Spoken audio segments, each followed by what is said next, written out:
Hello. Students, give me your comments in the comment section so that I may be able to know that you people are here. So it's on YouTube right now. We are live, and as you are witnessing that it's Cracking India, the title that we are having first of all. So let some of the students give response here and send the message to the others that we are here on YouTube live right now.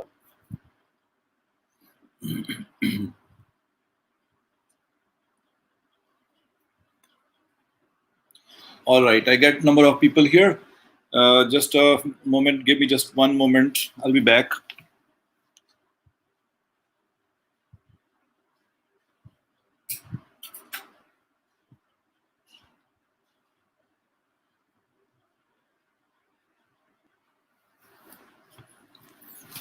Okay, I'm back. So once again, this is Cracking India, or the ICE CANDYMAN, that novel we are starting today, and the introduction has already been done. So I wish you people to remind yourself up to some extent what was that introduction, and I wish that one of you may be able to provide me a definition or an explanation of what is the meaning of ICE CANDYMAN.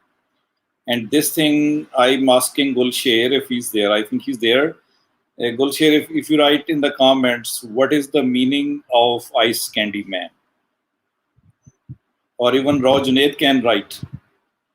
I can also ask Umayya to write. If anybody writes about the meaning of ICE CANDYMAN. By the way, welcome to Rashid Saab from Layya, the most important person for me in research and in teaching faculty. Not only at Layya campus, but also at Multan, ISP, etc. So Gulsher is writing the meaning. I'm not finding so far, right? What is the meaning of ICE CANDYMAN?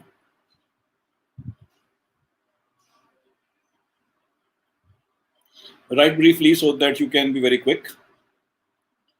ICE CANDYMAN, right? That's very good. Nana says this is Kulfi Wala. Gulsher, somebody else has won the time that this is Kulfi Wala. So that is the meaning of ICE CANDYMAN, all right? And now this novel is going to be The Cracking of India, or it can also be the other title, ICE CANDYMAN. How sweet the title is going to be. But then the same sweet title turns into a tragedy. Tragedy for Shanta, tragedy for India itself, tragedy for all those people who were killed and murdered on the way while they were migrating from India to Pakistan and from people from Pakistan to India. All these things kept on happening. And this generation of ours doesn't know even a bit of that, what had happened there. So let us see up to what extent we get the impression by reading this novel, what kind of things come in our mind. When we read this novel, we already have certain items in our mind. So chapter 1 is there for this day. Let us have a view of the chapter 1, what kind of things happen there. So let me take you to the chapter 1 here.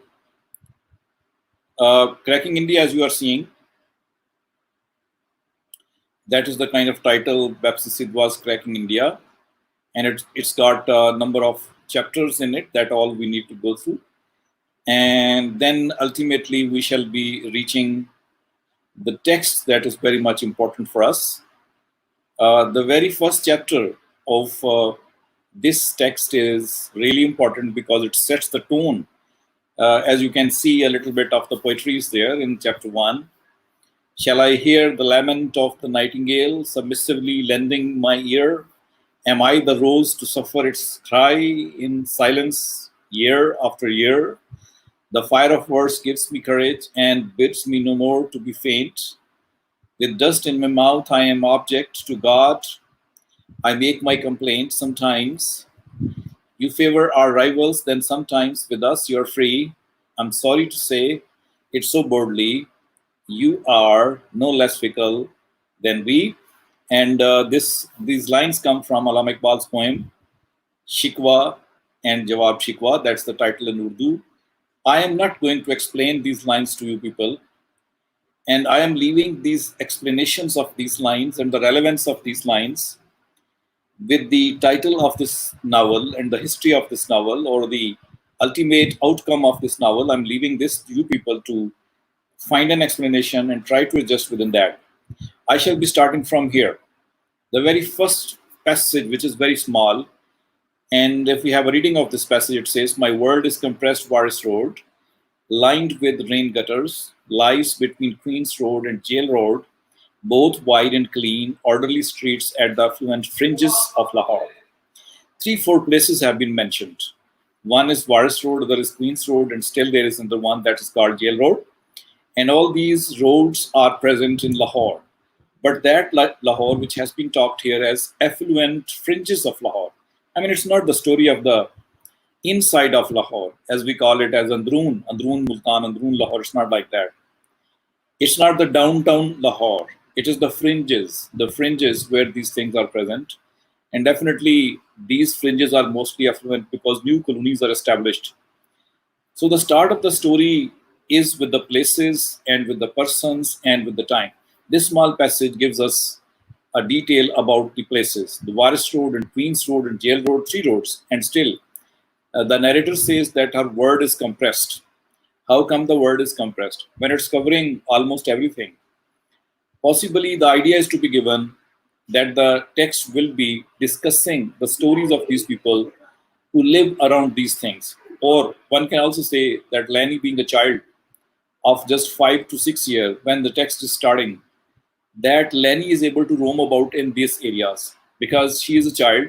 She's on the pram most of the time. She's polio-stricken baby, and that is why the possibility is that she is only about to go on these roads, and that is why possibly the story has been limited to this area.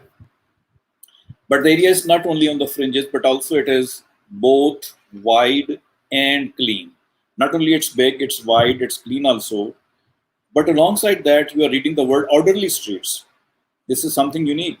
At that time, when the Lahore was being constructed, at that time the streets could not be that straight, that orderly, but the paragraph goes to show that the streets were that orderly. It seems to show that this is not the place where common people live, but the place where affluent people or very rich type of people live, and definitely the government, the planning people all give a very good due to these things. Or perhaps Sidhwa is trying to highlight one thing very importantly, that when the white man was ruling in India at that time, whatever the construction was going on, that has been shown to be orderly, very good one. By the way, one of my paper is going to be published in France. I had read one paper also on the same issue, that is the portrayal of Lahore, pre-colonial portrayal and then post-colonial portrayal. Both these portrayals I have tried to compare in that essay, and hopefully it will be published very soon. Because of corona problem, it's not published so far. Maybe very soon it's published, and I will advise my students and viewers that if you want to have a very clear view what was a pre-colonial Lahore and what is now the post-colonial Lahore, it will be quite clear. It will be quite good to know that. So this is the interpretation that we can have in the starting of the passage. Then goes next one, rounding the right-hand corner of Waris Road and continuing on Jail Road is the hushed Salvation Army wall. Set high at 8-foot intervals are the wall's dingy eyes. My child mind is blocked by the gloom emanating from the wire mesh, screening the oblong ventilation slits. I feel such sadness for the dumb creature I imagine lurking behind the wall. I know it's dumb because I have listened to its silence, my ear to the wall. So this is the curiosity of Lenny, that she's imagining about everything, what happens behind the wall, though she may not be able to find what is happening there, but she says that some dumb creature is there. That creature definitely sits there. And the reference is not being given at this moment, other than saying that it was the wall of the Salvation Army. Salvation Army definitely are not the people who are army people. They are the people who are religious people. And they try to feed the people who are hungry, who are sick. And they try to give some good ideas of life so that the people may be able to spend their life in a very good way. This type of description we do find in another drama by G.B. Shaw. And by the way, any of my student, if remembering the name of that drama, anybody can remember? I will see into the comment section if anybody puts the name of that drama. Well, nobody is putting. That was what? Anyone? What was the name of that drama? It was Major Barbara by G.B. Shaw. In that drama also, G.B. Shaw goes to talk about the Salvation Army, the role of Salvation Army, the corruption which is going on in the Salvation Army, or the way the Salvation Army goes and prospers on the money generated by the evil sources. So that Salvation Army of the Christian people is also here, and in that drama as well. In that way, there is a role of the Salvation Army and the people who run that Salvation Army. That will be the role, very much role important in this novel. That is why in the very second paragraph that Salvation Army is being talked about. And the vision about the Salvation Army is being given in the eye of Lanny. Such is the narrator of this novel, that she is taking the things as a child would all the time think what is happening behind the wall. With imagination, the child can see that something wrong, something bad, something heinous, or something even good can be there. So that is why this type of impression is being given about the Salvation Army's wall.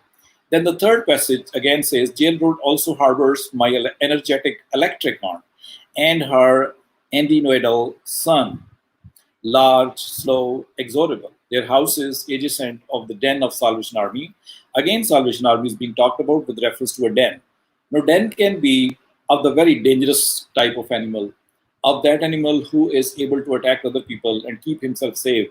Same is the case in Denny's mind about the Salvation Army. Why is it so? This thing can be clarified after certain pages are read by us. We can establish some comparison. But before that, let's talk about the name which is given to a woman, which is the aunt, and that aunt is electric aunt. Definitely, easily we can translate into Bijli auntie. It means that somebody would be very quick, very fast, very sharp in understanding and movement, in dealing with the people, and that is why the name Bijli has been given. And so this also goes to suggest the frankness of the people with this aunt, the frankness of Lanny, the frankness of the people, that they can address her in such a way. That is why she's being given the name electric aunt. So this is the first person which is being introduced to us. Let's go forward. Opposite down a bumpy, dusty, earth-packed drive is the 1.5 room abode of my godmother. With her dwell her docile old husband and her slave sister. 3 more characters come. That is godmother. That is definitely a very important person in the life of Lanny, and she's got a big role to play, and that is why she's being introduced here. And that is the next one is the husband, and that husband is a docile old husband. Now, this is a novel written by a woman, as many other novels like Jane Austen's novels, like George Eliot's novels. All these novels are written by women, and in almost all such novels, even if we go to talk about The Lighthouse, we will find that the men are not given that type of importance as the men had been given in the novel written by men writers. So here, women would be more important. Their powers, their descriptions, their dealings, everything will be more important as compared to the role by the husband. So the very first character, man character, is docile, is old. That's the type of introduction to this one. Definitely, the age of godmother should also be the same one, but she's being not talked about in that way. Then there's the slave sister. Slave sister is definitely the sister of godmother. She's not the slave in any way, but this is the name taken with reference to the Salvation Army. The people who will be working there for the benefit of the Salvation Army, the people the lower ranks may be called as the slaves, slave sisters. So this is my heaven. So Lenny says that when she visits electric aunt, when she visits godmother, when she visits slave sister or her husband, that is the place where Lenny felt very, very happy, and that's why she says it was her haven. So this word is haven, not heaven. Not in the sense of religiosity, that it was a paradise type of thing. It's a haven. Haven is an asylum. Haven is a place where one can hide all the crimes. One can feel good because of the sport of those people. So that is why whatever Lenny would do, this is the very place where Lenny would find herself secure. That's why she called it a haven. So far, the places and the characters have been introduced, but so far we don't know what is the timing of this story. Let's go forward. We may be able to find what is the timing. My refuge from the perplexing unrealities of my home on Wires Road. So not only the position of the home is being told that it's situated on the Virus Road, but also, again, that word haven is being explained by using the word refuge. A few furlongs away, Jail Road vanishes into the dense bazaars of Mozambique. At the other end, a distant canal cuts the road at the periphery of my world. So again, the word is restricted, a word is compressed, and there is the Mozambique, another name given to us. All these names suggest to us the places of Lahore and the area about which the story can be there. Let's go down and see if the timing comes there. Lordly lounging in my briskly rolling tram, immersed in dreams, my private world is rudely popped by the sudden appearance of an English gnome, wagging a leathery finger in my Aya's face, but for keen reflexes that enable her to pull the carriage up. Sure, there might have been an accident, and blood spilled on Virus Road, wagging his finger over my head into Aya's alarmed face. Hey, hey, tut tut, let her walk. Shame, shame. Such a big girl in a pram. She's at least 4. Now, these are two things to be presented in this paragraph. One, the presence of an Englishman. That very smart, very good kind of Englishman is available here, who is coming in front of Lenny, her pram, and her Aya. And he says that why such a big girl is present here inside the pram, why she's not walking. And that's the question put by the Englishman. And Aya is there to save herself from the poking of the finger of that man. And she says that she cannot walk. She is such a kind of girl, she cannot walk, but that person insists on walking of that girl. Now, this thing is, again, up to multiple explanations. For example, first of all, the presence of an Englishman. That goes to show that this is the time when Englishmen were still present there. It was not after 1947, it was pre-1947. And secondly, the kind of image is being given that Lenny was unable to walk. She was in the pram, although she was 5 years of age. She couldn't walk at that time. So the question is being here, what is the reason that Aya should be pushing that pram and Lenny should not be able to walk? That is the question being raised. That is the kind of suspense being created so that we may be able to find out what is the reason there. And on the other hand, we also have another important thing, and that is the white man is walking, he's standing erect, but the girl is sitting, and they are in such a situation that they cannot walk. However, the man is able to walk. So it means that English people were of the position, were of the situation that they could walk, but the Indian people, local people, were in the position that they could not walk because of their problem. So, could walk and could not walk. Both these things should be compared here. One has the power to do so, one doesn't have the power to do so. So, symbolically speaking, one is the colonized, other is the colonizer person. So, that way, we get the hint how she's going to be. Age is also being suggested that possibly the girl may be of 4 years of age. Why then she's not walking? He smiles down at me, his brown eyes twinkling in tolerance. I look at him politely, concealing my complacence. The Englishman is short, leathery, middle-aged, point-eared. I like him. So that's the description of the Englishman. But we must be more confirmed here down the paragraph when Aya says that she not walk much. She get tired, drawls Aya. And simultaneously raise my trouser cuff to reveal the leather straps and wicked steel calipers harnessing my right boot. So in that way, it is possible for Aya to tell that she is not able to walk because she's polio-stricken. And Lenny shows her leg as well, on which leather is bound. Straps are there. That goes to indicate that some problem with the leg is there. So in this way, they justify the presence of Lenny on a pram and an inability of walking of Lenny. That is being justified by giving this paragraph. The purpose of the writer is also to let the reader know that Lenny is a child. She is taking the help of Aya, but also the problem is with her that she is unable to walk. So these are the issues combined together, and very cleverly this type of information has been brought to us by the writer. Okay, let's go forward and see what is in the next passage. Confronted by Aya's liquid eyes and prim gloating and the triumphant revelation of my clippers, the Englishman withers. But back he bounces, bobbing and down. So what? He says, resurrecting his smile, get up and walk, walk. You need to exercise more than other children. How will she become strong, sprawled out like that in her pram? Now you listen to me. He lectures Aya, and prancing before the carriage, which has again started to roll, says, I want you to tell her mother.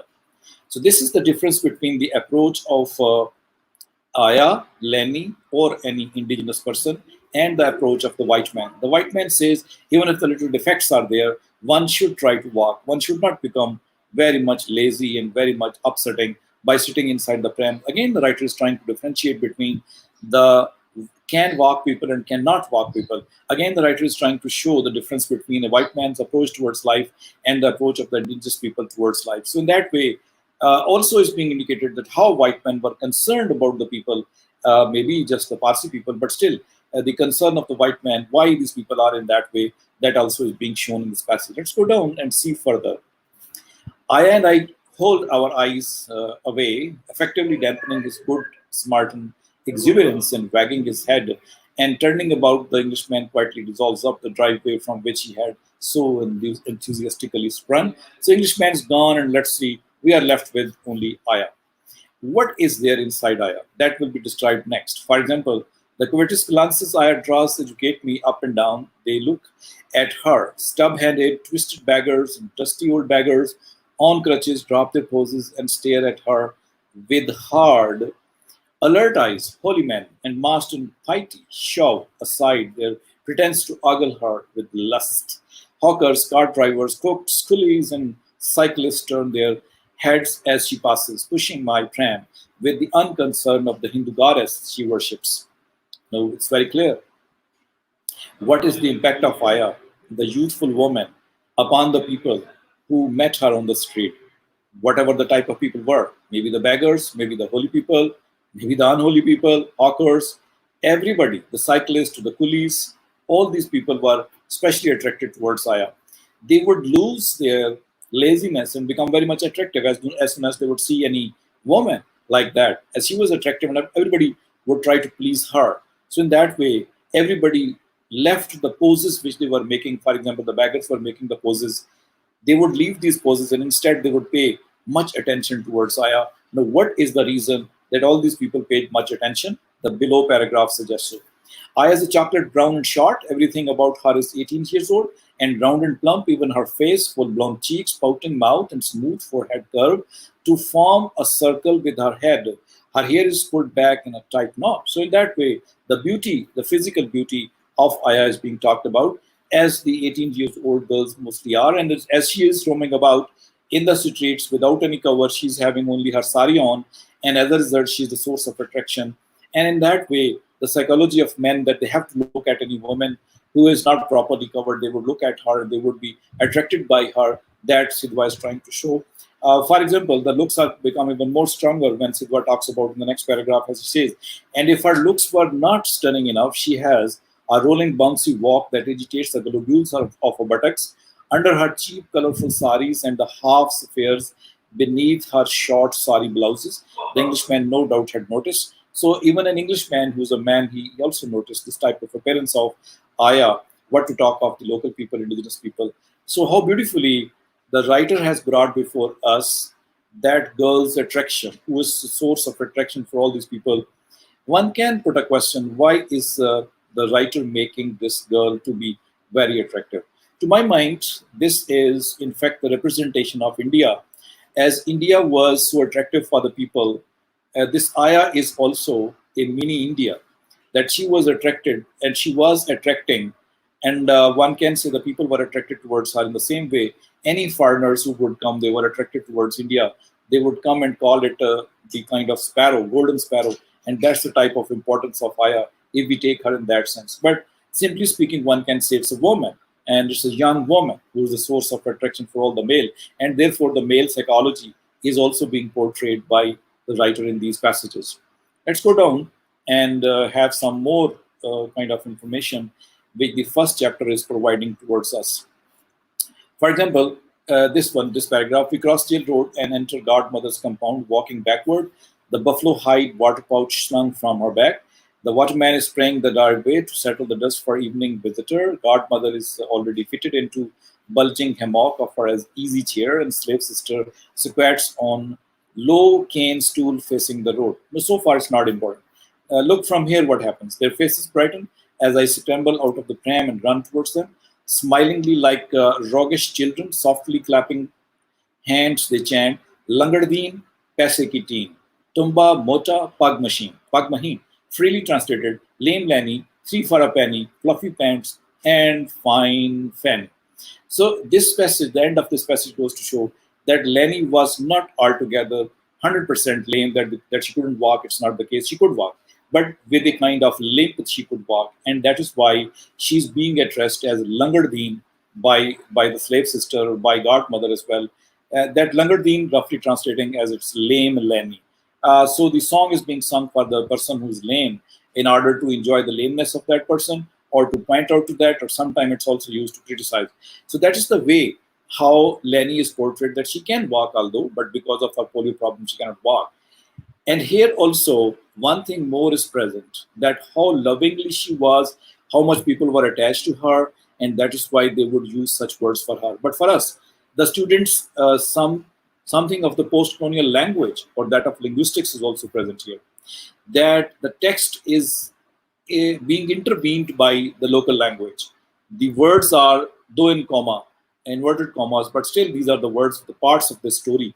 They have become necessary, that her limpiness should be shown by the writer by using these things couldn't be shown, although in the last 3-4 passages it was the writer's effort was there to tell us that Lenny was having the problem with her legs. But here she was forced to use such words, and this is the way the post-colonial writers do to reflect the local languages in order to give the color or the flavor of local language, but also to give that this text is being produced from an area where such words are abundantly used in order to describe a person. Not only this, but also some kind of proverbial descriptions have been given, as mostly the proverbs are.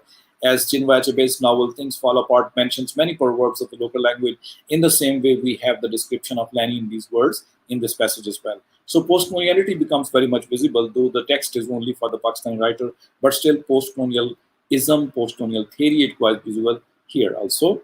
Let's go next and try to see what next things are flying around.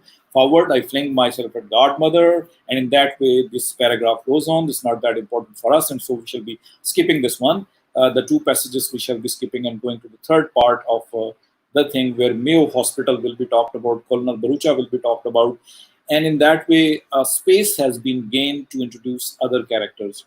Like here, Colonel Barucha is being introduced, the Mayo Hospital is being introduced, that we shall be skipping, of course. Only I want to say that this is the next character, Colonel Barucha, to be explained in detail what type of person he was, what type of doctor he was, Lenny's connection with him, because Lenny was having a problem in her legs, and that is why she has to visit there for the treatment of that leg. And Colonel Barucha's skill and expertise will be shown again and again. The way he looks at his patients, and the way he looks very much neat and clean, pink-skinned, and in that way looks just like the English people. And in that way, his nobility is being talked to us in this way. A number of passages are indicated to the description of Colonel Barucha. We shall not be talking about him. We shall be skipping all this. And in that way, we shall reach to the close of this section, which Sidhwa has used in order to let us know all these things about Colonel Barucha also. And then in the same tone, Colonel Barucha has to operate on the legs of this girl. He has to open the plaster, then he has to use the plaster. It means that some kind of treatment is also going on. Why this treatment is being talked about? Not only we may be able to know that this type of doctors were available, but also the reader needs to be given a type of hope that Lenny will not be remaining in that sense, that she will be always walking in a pram. No, this thing will continue to happen, and treatment will be given to her, and ultimately she will be able to walk in not so good a way, but still she will be able to walk. That is the time gained to us. So the process may be taken in that way, that Lenny is getting the treatment from this Colonel Barucha as well. Or in other words, we can say that Sidhwa is also trying to point out some of the difficulties because of which the difficulty of the person who is suffering from such kind of thing is there in the childhood. Possibly this is the autobiographical element, because the writer herself was passing through such a situation. And now one story is discussed by the writer, and that story is that of the mouse. The mouse who had 6 tails. When he would go to his school, and the children would talk at him, criticize him by saying that this the lousy mouse with 6 tails, and he would tell to his mom, and as a result, the mom would cut 1 tail. Only 5 would remain. The mouse would again go, the people would again criticize and laugh, and again 1 tail was cut, and ultimately all the tails were cut. When the mouse went to school with no tail, the people would say that, look at the mouse, it doesn't have any tail at all. So it means that the people were not happy even if the mouse had 6 tails, or it had 5 tails, or it had no tails. It is the same story where we have been reading in our lower classes that one boy and one man were going on a donkey, and people said that the donkey is very poor and these people are very poor. So the man started to walk, and the people said to the boy, "Why your father is walking, you are riding, you are a bad boy." So father started to rise. Again, father was criticized that the boy was riding. And it means that people were not happy in any way. Ultimately, they started to walk, and the donkey was also walking. So people said how stupid they are. They are not riding their donkey.